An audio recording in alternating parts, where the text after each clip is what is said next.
Bienvenue à l'église, bienvenue dans la présence de Dieu. Seigneur, fais-nous du bien par ta parole. Enseigne-nous et bénis-nous au nom puissant de Jésus. J'enseigne ce matin, ton de grâce. On peut acclamer le Seigneur, vos places. Merci de regagner vos places, que Dieu vous bénisse.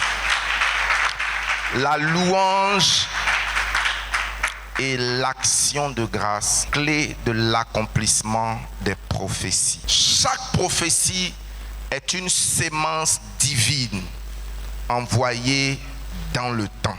Mais entre la parole reçue et l'accomplissement de la promesse, il existe parfois un espace de temps appelé le test de la foi.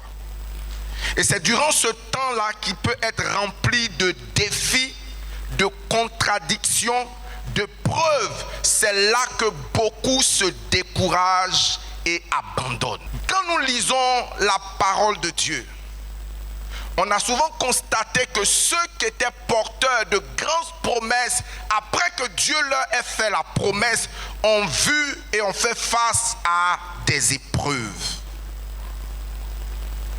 Dieu va promettre à Abraham: Abraham, tu seras le père d'une multitude de personnes et un peuple puissant, riche, fort viendra de toi.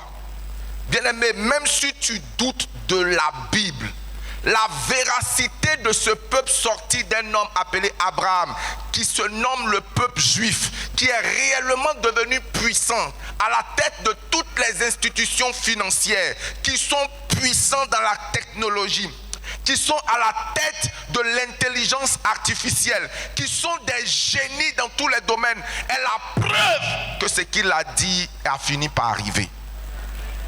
Mais ce que nous constatons aujourd'hui comme prophétie a duré 25 ans. Quand Dieu lui a dit cela, il a reçu la prophétie. Mais il n'y avait pas d'enfant. Dieu l'avait béni en toutes choses, sauf justement la chose dans laquelle il lui avait fait une promesse.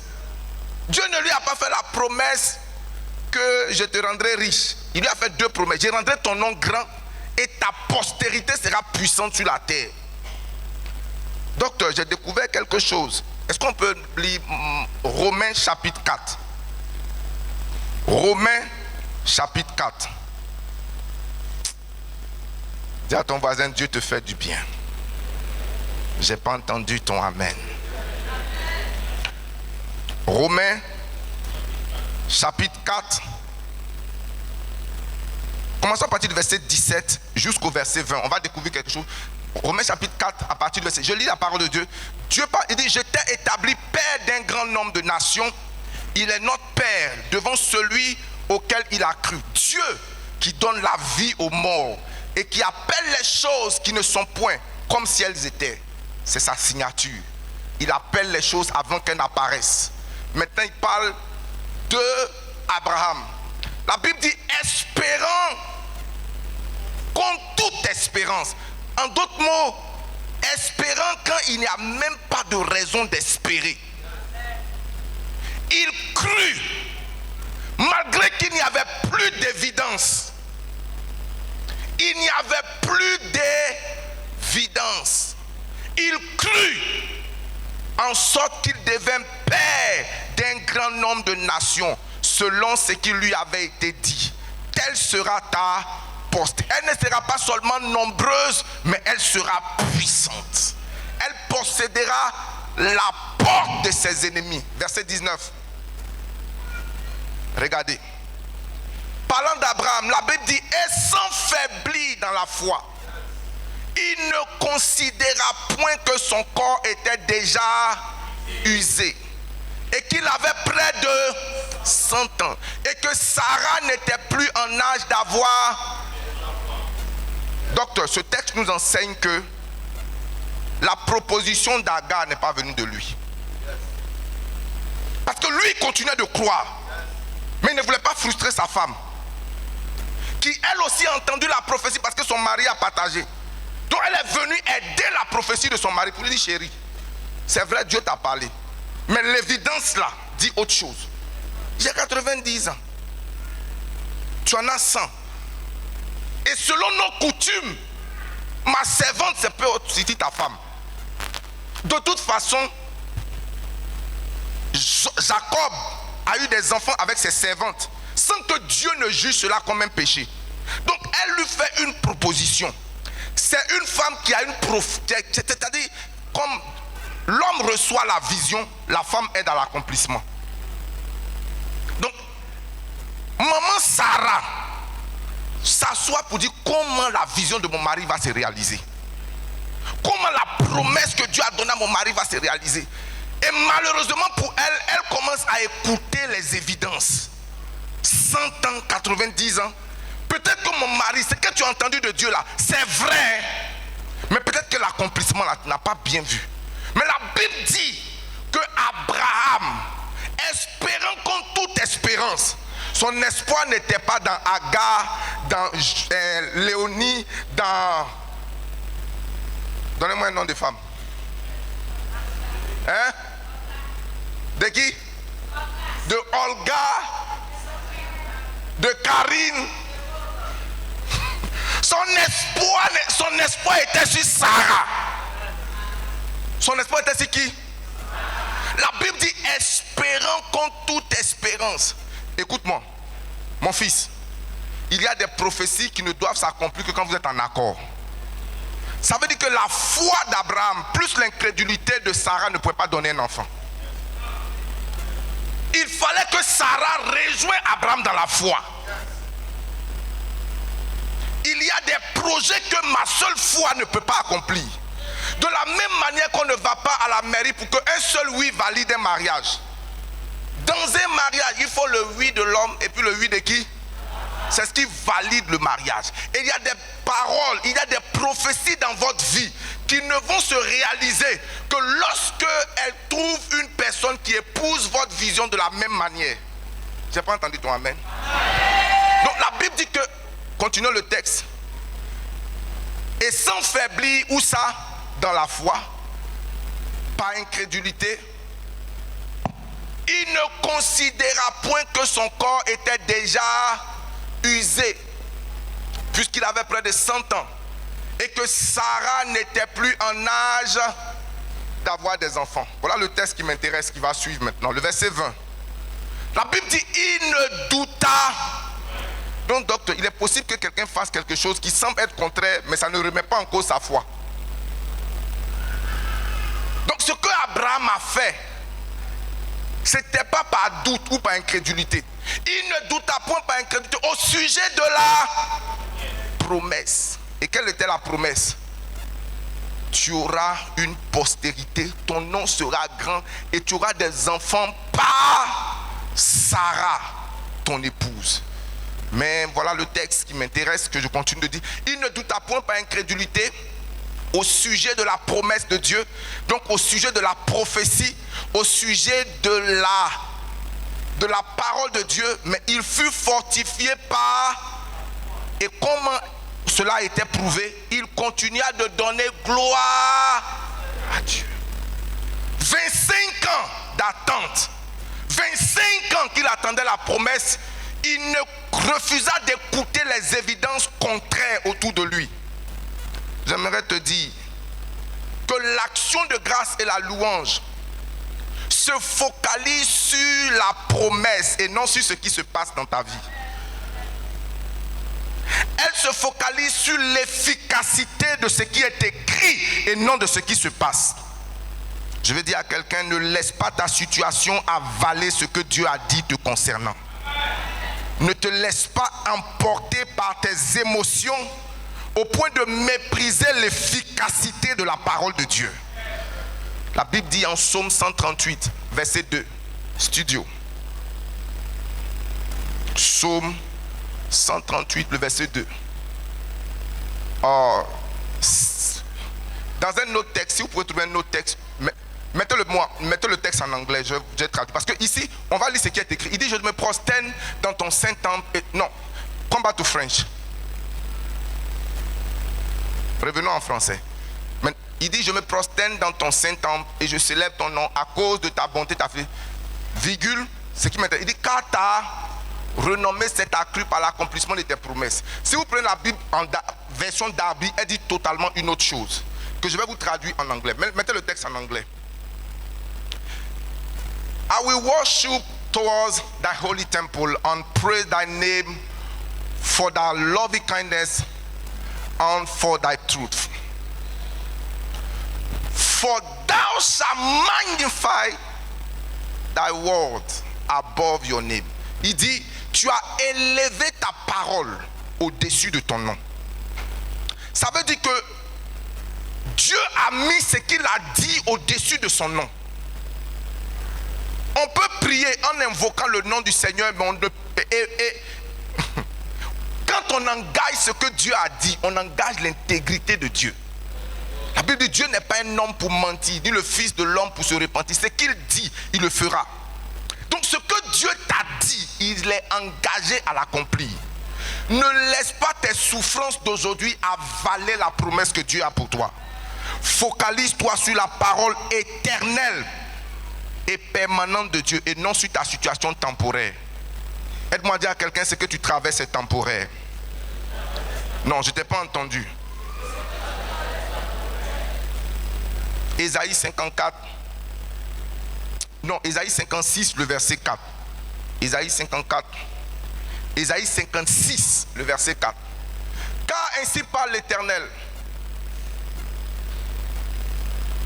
Aux ennemis qui garderont ces Shabbats, qui choisiront ce qui est agréable et qui persévéreront dans mon alliance. Allons dire le verset 10 du même texte, le verset 10.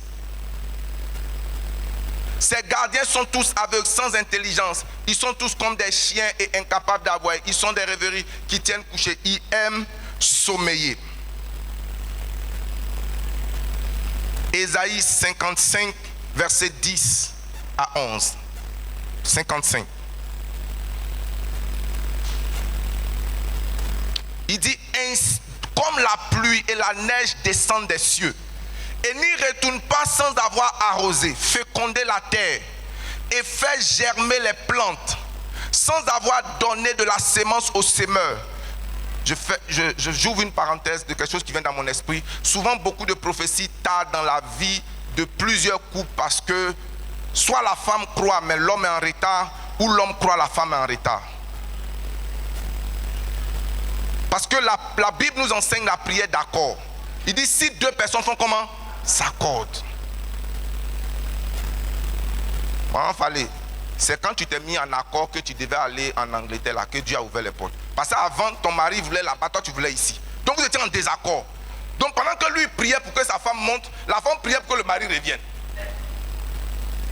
Donc ils sont tiraillés. Mais quand ils se sont mis d'accord, qu'elle a accepté, qu'elle a intégré, qu'elle va faire ça, Dieu a ouvert les portes.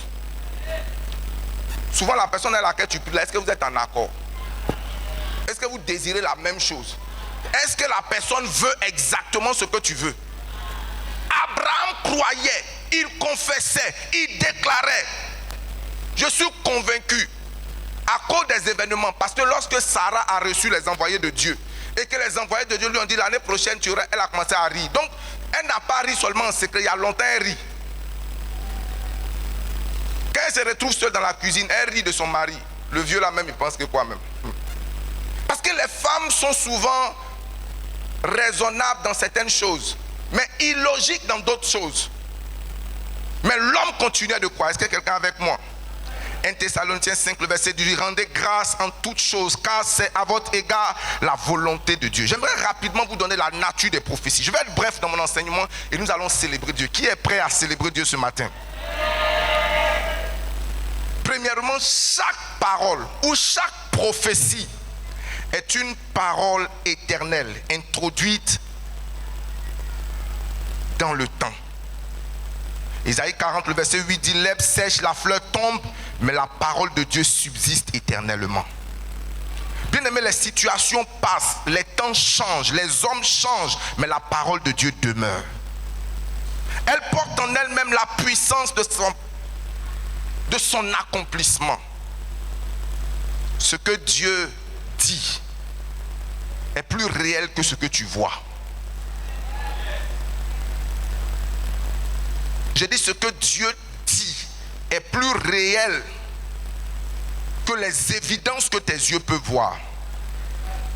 Tes circonstances peuvent dire autre chose. Mais Dieu n'a aucun engagement envers tes circonstances, il a un engagement envers sa parole. Il dit, avant que je t'eusse formé dans le ventre de ta mère, je te connaissais. Et je t'avais établi.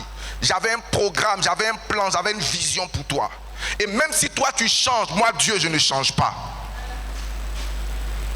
Mais il faut comprendre que chaque prophétie dépend en grande partie, pas seulement de celui qui a fait la promesse, mais de l'attitude de foi du récepteur. Dieu parle, mais l'homme doit croire. L'homme doit faire comment? Croire, il doit persévérer et il doit collaborer. La louange et l'action de grâce sont des manifestations visibles au milieu de toute forme de tempête et de contradiction, que notre foi n'est pas basée sur les circonstances, mais sur quelque chose de plus grand. Bien-aimé, à l'intérieur du chômeur ou de la chômeuse que tu es, se cache la promesse d'un entrepreneur auquel Dieu n'a pas renoncé.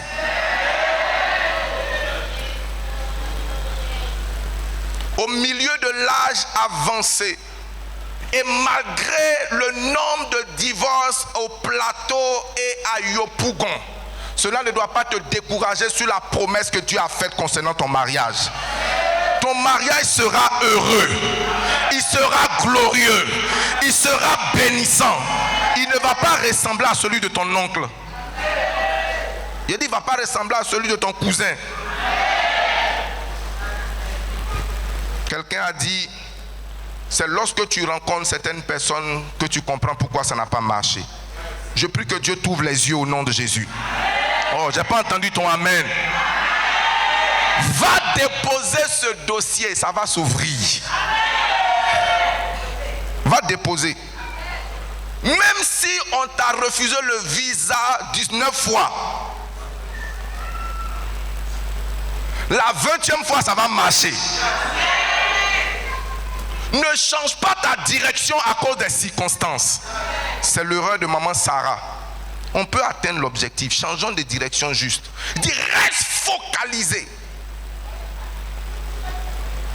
L'action de grâce est la preuve que nous croyons au-delà de tout doute et au-delà de toute circonstance. Jésus a dit, Père, je te rends grâce parce que tu m'as exaucé. La gratitude n'attend pas la manifestation. Elle proclame avec certitude ce que Dieu a fait. Lors du culte introductif de ce mois, je vous ai dit que l'action de grâce se focalise sur les 3 jours principaux dans l'existence. Hier, aujourd'hui et demain. On rend grâce à Dieu pour ce qu'il a fait hier. On rend grâce à Dieu pour ce qu'il est en train de faire. Mais la dimension de l'action de grâce dans laquelle je te conduis, c'est une chose que Dieu n'a pas encore faite, pour laquelle tu rends grâce par anticipation. Et souvent ce que Dieu va faire, lorsque tu regardes en esprit à ce que Dieu va faire par les fenêtres de l'esprit, et que tu regardes dans la fenêtre de l'esprit ce qui vient vers toi, c'est contraire à ce que tu vis maintenant. Et tu ne dois pas laisser ce que tu vis maintenant voler ta louange, voler tes remerciements, voler ton action de grâce. Dieu n'est pas un homme pour mentir, ni le fils de l'homme pour se repentir. Dis merci. C'est avoir la conviction que ton pied est sur caillou. Que ton pied est comment? La louange change ton focus. L'action de grâce change comment? Ton focus. Et qu'est-ce qu'il fait?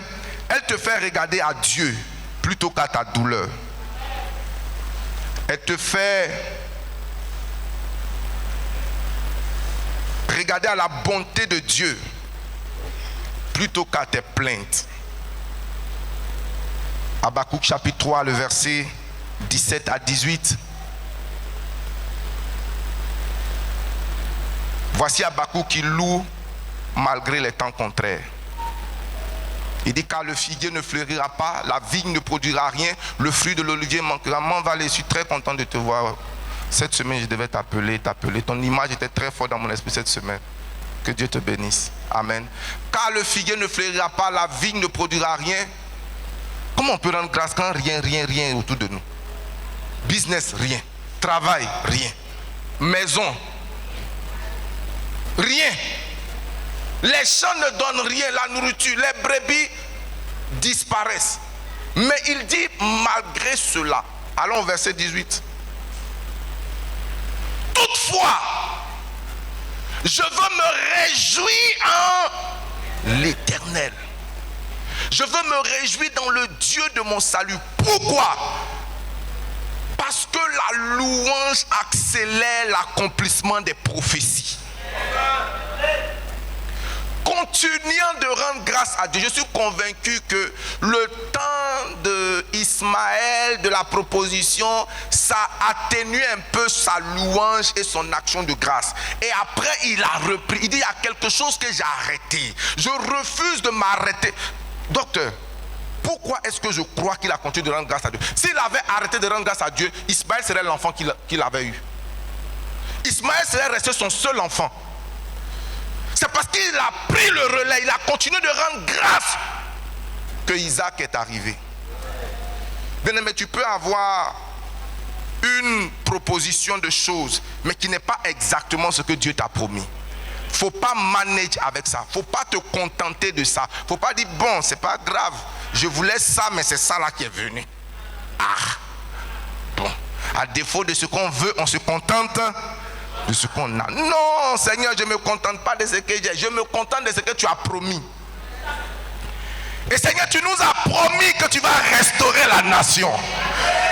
Et même si nos yeux ne le voient pas aujourd'hui, nos cœurs restent attachés à toi. Tu nous as fait des promesses. Nous croyons en cela. Que le pays sera restauré. Que toutes ces personnes qui pleurent dans leur bureau, qui pleurent à leur lieu de service. Madame Tokpa qui était venue la fois dernière, elle dit, papa, mon mari a sa pharmacie. Moi je faisais mes boulangeries, ça marchait. Mais depuis que les gens sont venus, ils sont remplis la ville de boulangeries sans procédure. Là où on vendait 1000 pains aujourd'hui, on vend à peine 150 pains. On s'est mis dans hôtellerie. Ils sont venus remplir hôtellerie. Et c'est eux qui ont les marchés. Donc c'est eux on donne. On faisait un peu agence de voyage. Mais c'est les gouvernants qui voyagent. Ce n'est pas les 2 personnes, 3 personnes qui vont voyager. Donc ils prennent leurs petites copines, ils prennent leurs petits trucs. Et puis tous les voyages de l'année, c'est une seule personne. La personne ne va pas en clientèle. Et toi, tu es à l'église, tu pries à El Dadi Yoro, que le Seigneur t'ouvre les portes, le Seigneur a fait ceci. La petite, elle est assise quelque part. Et puis on lui dit, sur 3 mois, on t'envoie combien de billets d'avion? Ah, ma fille, 5, 50. Pourquoi vos pensées sont bizarres comme ça? Vous savez chaque mois comment les membres du gouvernement voyagent? Regarde, même, vous savez combien de personnes la Côte d'Ivoire envoie à Jeddah, à la Mecque? Le gouvernement sponsorise chaque année pas moins de 5000 musulmans qui vont. Ça, ils payent. Et pour les évangéliques, 1000. Pour les catholiques, 1000. Ça veut dire 7000 billets d'avion là. C'est garanti chaque année. 7000 billets d'avion, garanti. On dit, allez prendre dans telle agence. Tu as fait quoi? Tu as assis quelque part. On te dit, allez-y là-bas. Même si la personne a 200 000 francs chaque billet. Maintenant, toi, tu as ouvert ton petit coin vers la rue des Jardins.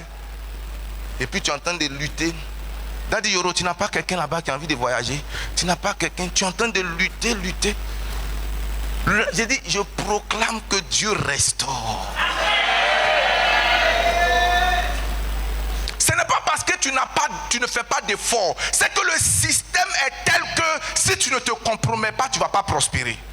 Or, nous croyons que nous compromettre, c'est faire preuve d'incrédulité. Donc nous restons focus parce que ce qu'il a promis, ça va arriver. Je sais ce que Dieu a dit te concernant. Je sais ce que Dieu a dit me concernant. Et ma promesse n'est pas basée sur un homme, mais sur la validité de Dieu. Écoute-moi, bientôt entre toi et le chef de l'État, il aura juste une poignée de main.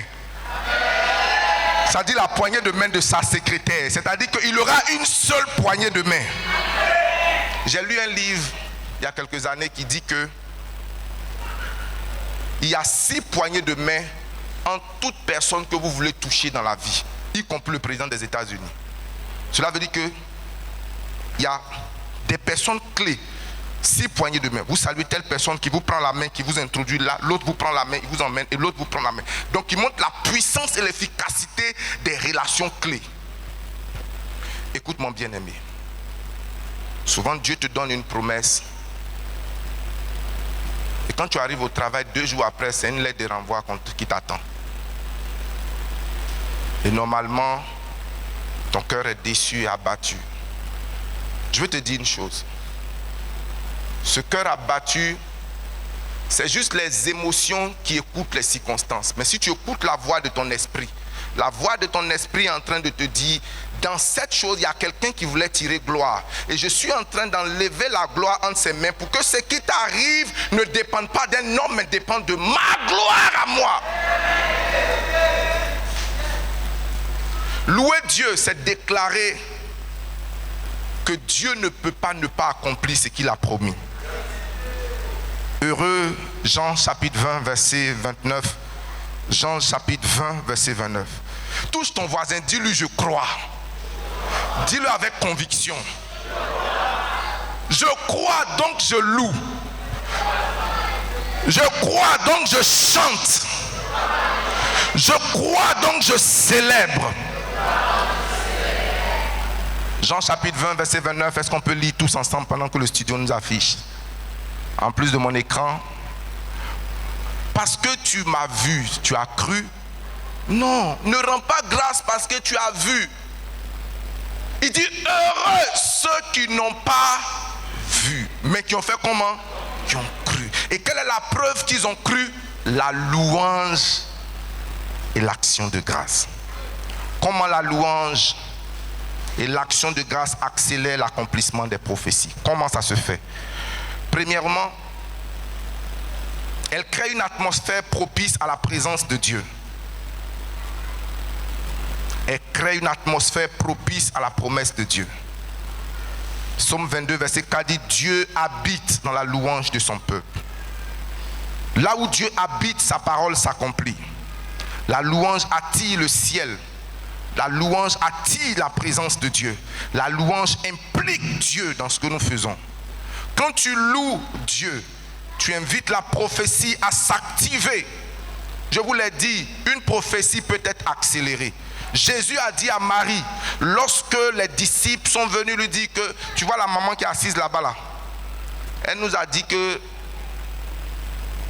tu as la magie pour transformer l'eau en miracle.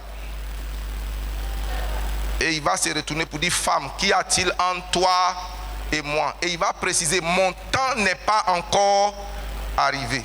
Mon temps n'est pas comment? Carré, ça va? Amen. Monsieur Bou, tu sais pourquoi Marie savait que Dieu allait faire? Elle dit, ton papa n'était pas encore marié quand je suis tombé enceinte. Donc lui, il sait comment accélérer les choses. Moi, mon temps n'était pas encore arrivé. Et puis je suis tombé enceinte. Donc vous savez comment accélérer les choses dans votre famille là-bas. Faites, vous allez donner 20 aux gens là.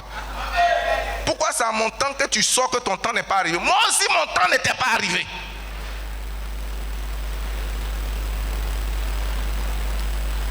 Jésus dit mon temps n'est pas encore arrivé. Marie dit, laissez tout ce qu'il vous dit là.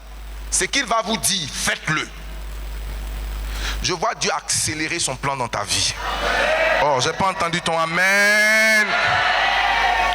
Bien aimé, la louange et l'action de grâce dégagent l'atmosphère. Qu'est-ce que ça fait? Ça dégage, ça assainit l'atmosphère spirituelle. Quand tu loues Dieu dans une atmosphère, tu libères et tu dégages l'atmosphère des choses négatives. Elle neutralise les attaques du diable contre toi. Dans 2 Chroniques chapitre 20 verset 22, On connaît Josaphat, attaqué par 3 ennemis plus grands. Il se met à jeûner, prier. Et au milieu du jeûne, de la prière, Dieu lui donne une instruction. Et la Bible dit au verset 22, au moment, studio, pour le peuple, au moment où l'on commença les chants et les louanges, au moment où l'on commença les chants et les louanges, l'Éternel plaça une embuscade contre les fils d'Amnon et de Moab et ceux de la montagne de Séir qui étaient venus contre Juda, et il fut battu.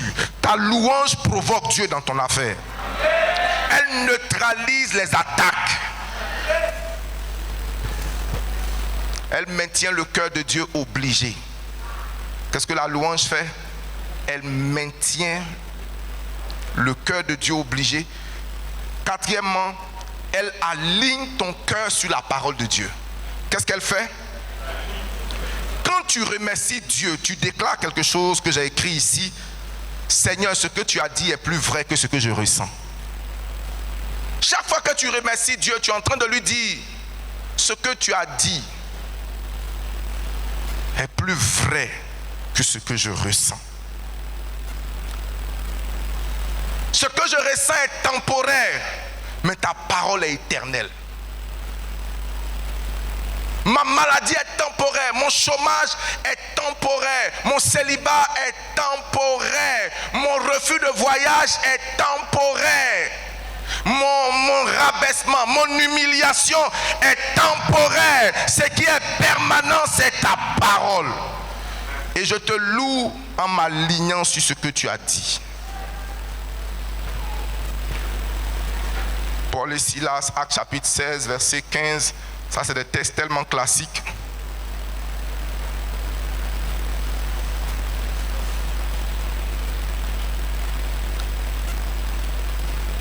Actes chapitre 16, verset 25. Verset 25. Est-ce que tu es prêt à célébrer Dieu ce matin? Je dis, est-ce que tu es prêt à célébrer Dieu? Vers le milieu de la nuit. Ici, la nuit veut dire problème multiplié par difficulté. La Bible dit les pleurs peuvent durer jusqu'à la nuit, toute la nuit. Et la Bible dit au milieu de la nuit, Paul et Silas font comment? Priaient et chantaient les louanges du Seigneur. Et les prisonniers les ont... Je suis convaincu que les prisonniers... Mais qui sont ces inconscients-là? Qui sont ces inconscients? On est en prison. Qu'est-ce qui vous fait rire? Qu'est-ce qui vous fait plus du moins chanter ici? Qu'est-ce qui vous fait chanter? La Bible dit au milieu. Et si vous regardez bien comment on les avait pris, eux, ils n'étaient pas seulement en prison, mais au milieu de la prison, ils étaient attachés. Les mains et les pieds. Et ils priaient. Commençaient à chanter. Je ne sais pas quel chant ils chantaient. L'heure de la victoire et de la vérité a sonné dans mon cœur. Oh, l'heure de la victoire. Oui. Que Jésus soit loué.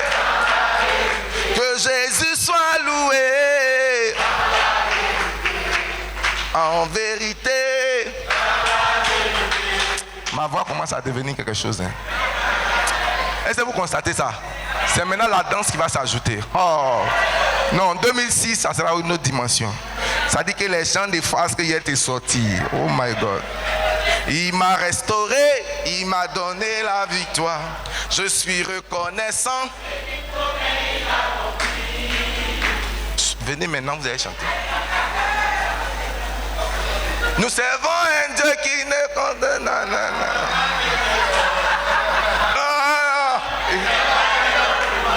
Nous servons un Dieu puissant et lélé. C'est un Dieu qui... Et puis tu es encore assis. Ah! Est-ce que tu peux célébrer le Seigneur? Regarde, tu vas marquer une action prophétique. Prends un bout de papier, mets 3 difficultés que tu veux que le Seigneur change. Écris-les. Mon travail,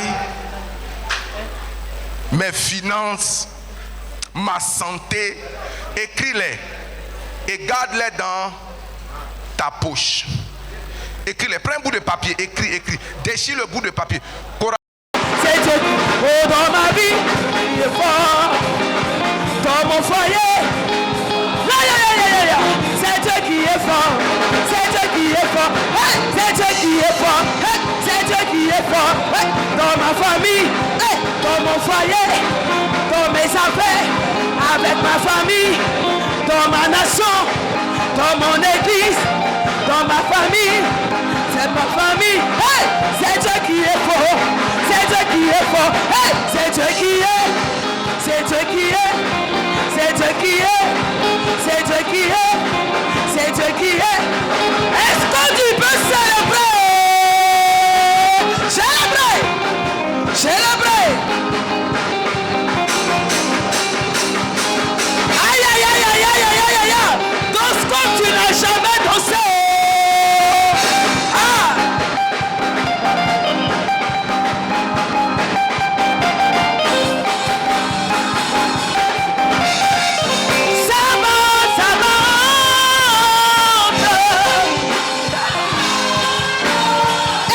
C'est Dieu qui est fort, c'est Dieu qui... Oh, dans ma vie, ah, oh, dans mon foyer, hey, c'est Dieu qui est fort, c'est Dieu qui est fort, c'est Dieu qui est fort, c'est Dieu qui est fort, oh, c'est Dieu qui est, hey, c'est Dieu qui est, hey, c'est Dieu qui est, c'est Dieu qui est, c'est Dieu qui est fort, c'est Dieu qui est fort, c'est Dieu qui est fort, nous ton Dieu.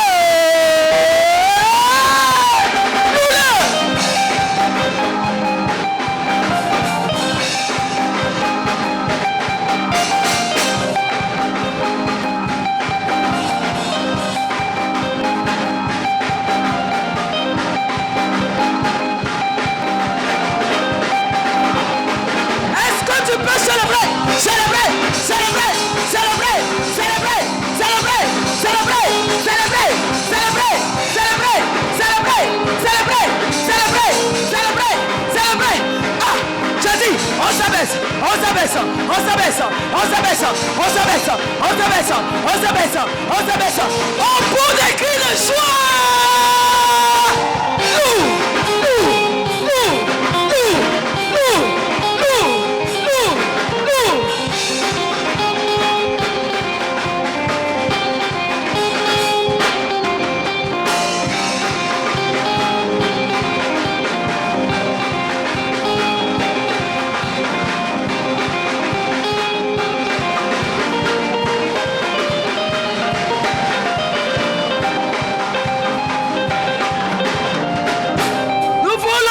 Jésus élevé.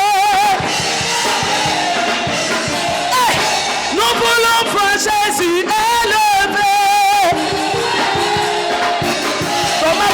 Nous voulons voir Jésus élevé. Est-ce que tu peux prendre ton mouchoir? Est-ce que tu peux prendre ton mouchoir? Est-ce que tu peux prendre ton mouchoir? Demande à ton frère s'il a un mouchoir de te partager. Hey! Nous voulons célébrer le nom de Dieu. Aïe, aïe, aïe, aïe, aïe, aïe, prenez le mouchoir. Prenez le mouchoir. Aïe. Alléluia. Alléluia. C'est pas une danse normale, c'est une danse prophétique. J'ai dit c'est une danse comment? Regarde, pendant que tu es en train de louer, un instant, focalise-toi sur le miracle. Faut danser ton miracle. Pendant que tu es en train d'entendre un enfant, élevé, élevé. Amen. Pendant que tu es en train de signer les contrats, élevé, élevé. Pendant que tu es en train d'attendre quoi encore? Le malakai. Élevé. Pendant que tu vas changer de voiture. Donc ne t'occupe pas de quelqu'un. Chacun danse son miracle. Chacun danse son miracle.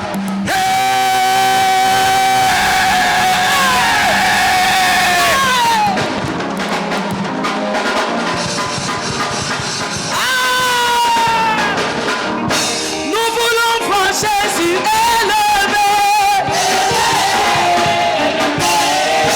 Nous voulons voir Jésus élevé.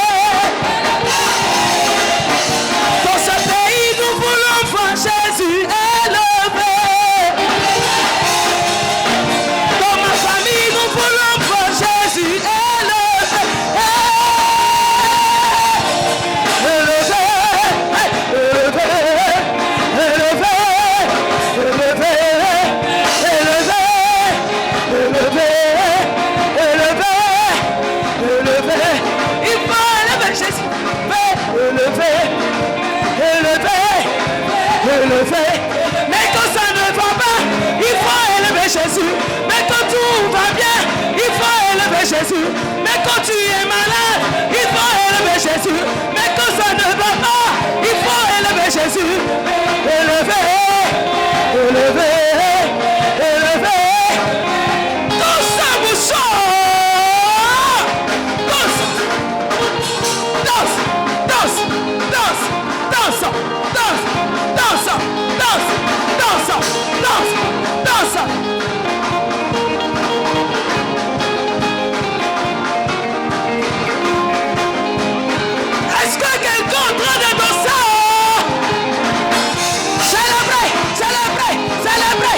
Jésus a gagné dans la vie de quelqu'un.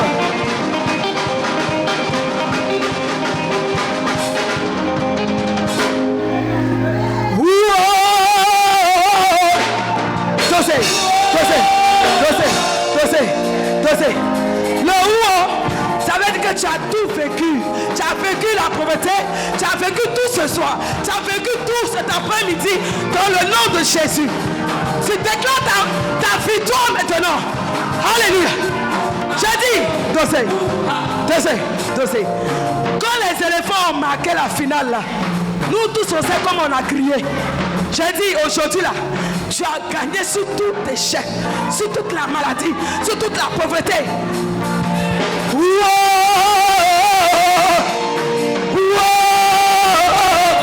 Jésus a gagné. Hey!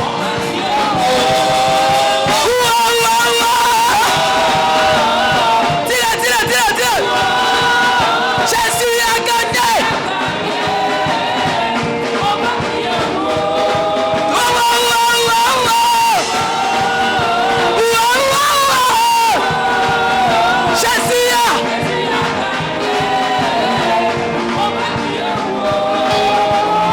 Chante papa.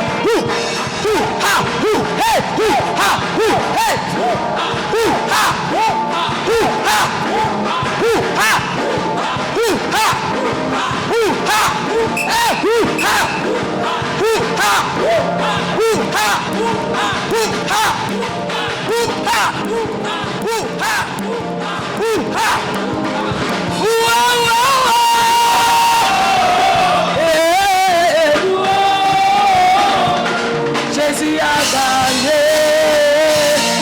On va crier. Alléluia. Amen. Prends maintenant ce bout de papier dans tes mains. Prends le bout de papier. Prends le bout de papier dans tes mains. Balance là dans l'atmosphère. Balance le bout de papier dans l'atmosphère. Balance le bout de papier dans l'atmosphère. Maintenant, prends ta transpiration pour la mettre là-dessus. Prends ta transpiration. Parce que tu transpires et que tu as transpiré, tu ne vas plus transpirer sur ce sujet au nom de Jésus. Je dis, ce sujet se transforme en témoignage pour toi. Tu ne vas plus pleurer là-dessus au nom de Jésus. Mon Dieu vient te surprendre au nom de Jésus. Regarde. Prends avec toi une offrande de qualité. Pendant que tu viens, tu déposes ton sujet de prière ici. Et tu mets ton offrande là-bas. Prends une offrande de qualité. Viens avec ton sujet de prière. Bien aimé, si tu n'as pas le malakai sur toi, emprunte à quelqu'un. Tu peux demander au pasteur Ba. Tu peux demander au pasteur Ba. Tu peux demander à maman Kojo. C'est les gens qui ont le malakai. Ils vont te donner. Amen. Tu peux demander à bienvenue. Il peut te donner. Il a le malakai. Amen. Il peut te donner. Il va pas t'en... Alléluia. Pendant qu'on célèbre le Seigneur, viens déposer ton sujet de prière. Célébrons le nom du Seigneur. On a 6 minutes pour cela. Je reçois la grâce pour dominer, la faveur pour dominer. Par Jésus, je peux dominer. Aïe, aïe, aïe. Pour dominer. Je reçois la grâce pour dominer, la faveur. Par Jésus, Je vais dominer. sur les épreuves. Je vais dominer. Je reçois.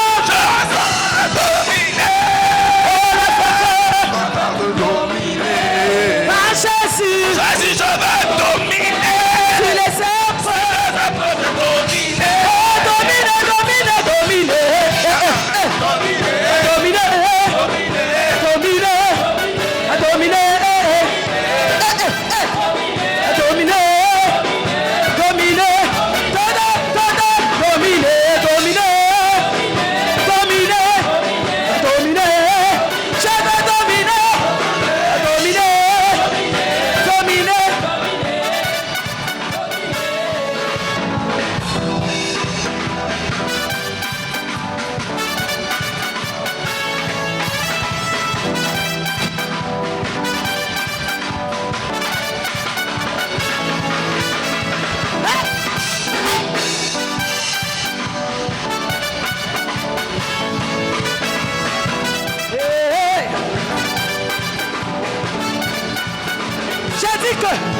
marcher comme Jésus, parler comme Jésus, avancer comme Jésus, manifester son règne, marcher comme Jésus, parler comme Jésus, prophétiser Jésus, manifester son règne.